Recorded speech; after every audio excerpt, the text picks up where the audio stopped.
Hello friends and welcome to a new blog from next destination by Pal Disha. এবং এবারের ডেস্টিনেশনটি ছিল বুরুল বলে একটি জায়গায়, দক্ষিণ 24 পরগনার বুরুল। আমরা ফ্যামিলিরা সবাই মিলে ঠিক করেছিলাম যে একটি সন্ধ্যেবেলা আমরা সবাই মিলে কোথাও একটু কাটাবো, বাচ্চারা এবং আমরা সবাই মিলে শহরের কোলাহলের বাইরে গিয়ে কাটাবো, যেখানে আমরা একটু শান্তিভাবে আড্ডা মারতে পারি এবং আমাদের সঙ্গে থাকবে প্রকৃতি। এবং সেই খুঁজতে খুঁজতে সেরকমই স্কাউটিং করতে করতে দিশা একটি প্রপার্টি সন্ধান পায়, যেটা অবস্থিত বুরুলে এবং যেটার নাম নদী তীরে। অত্যন্ত সুন্দর একটি প্রপার্টি এবং ভেতরের যে অ্যাস্থেটিক্স গুলো প্রচন্ড ভালো, খুবই ভালো। এবং তারা আন্ডার কনস্ট্রাকশন আছে, কিছু পার্ট কনস্ট্রাকশন অলরেডি শুরু হয়ে গেছে এবং অল বোর্ডার্সরা ছিলেন তারা ওই কনস্ট্রাকশন যেগুলো হয়ে গেছে সেই পার্টগুলোতে থাকছিলেন। সুন্দর সাজানো গোছানো, পাশ দিয়ে নদী বয়ে গেছে, সুন্দর বাগান, সুন্দর রং বেরঙে ফুল। যারা বাগান এবং ফুল পছন্দ করেন এবং শান্তি এবং নিরিবিলি পছন্দ করেন তাদের জন্য কিন্তু এই নদী তীরে রিসর্টটি হয়ে উঠতে পারে আপনার পছন্দের একটি ঠিকানা।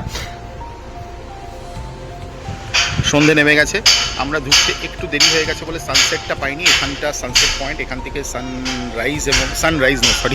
সানসেটটা খুব সুন্দর দেখা যায়। ওপারে হাওড়া ডিস্ট্রিক্ট মানে শ্যামপুর, তারপরে আপনার গাদিয়ারা ওদিকটা বললেন, উলুবেরিয়া ওই সাইডটা। ছোট্ট একটি রিসর্ট, নাম নদী তীরে। এই নদী এবং তার তীরে আমরা, বসার জায়গা রয়েছে, দোলনা রয়েছে, একটি স্পেস রয়েছে, ছোট্ট সুইমিং পুল রয়েছে, একটি ছোট্ট সুইমিং পুল ভিডিওতে দেখেছেন সন্ধ্যেবেলা। এবং ওদিকে কনস্ট্রাকশন হচ্ছে বিল্ডিংগুলো, এই সামনের বিল্ডিংগুলো কনস্ট্রাকশন হয়ে গেছে, এখানে বোর্ডার্স রয়েছে। পরিষ্কার পরিচ্ছন্ন, মোটামুটি আন্ডার কনস্ট্রাকশন, ভালো। আমরা থাকতে আসিনি, আমরা জাস্ট সন্ধ্যেবেলা একটু নদীর পাড়ে এসছি, চা কফি খেয়ে আবার ফিরে যাওয়া।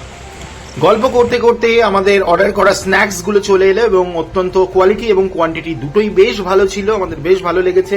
এবং রিজনেবল রেটস, কোনো বেশি স্পাইসি ছিল না, বাচ্চাদের জন্য যথেষ্ট ঠিকঠাক ছিল। পেয়ে গেছি শক্তিদাকে, শক্তিদার এখানেই বাড়ি। শক্তিদা আমাদের অনেক ফটো তুলে দিয়েছেন, থ্যাংক ইউ, ধন্যবাদ শক্তিদা। শক্তিদা, এই নদী তীরে যদি আমাদের বন্ধুরা আসতে চায় তাহলে কি আসতে পারে, এখানে কি পেতে পারে, কিরকম ফেয়ার ভাড়া কিরকম আছে, যদি একটু কাইন্ডলি ছোট্ট করে বলেন আমাদের বন্ধু। আমাদের 5টাই রুম আছে।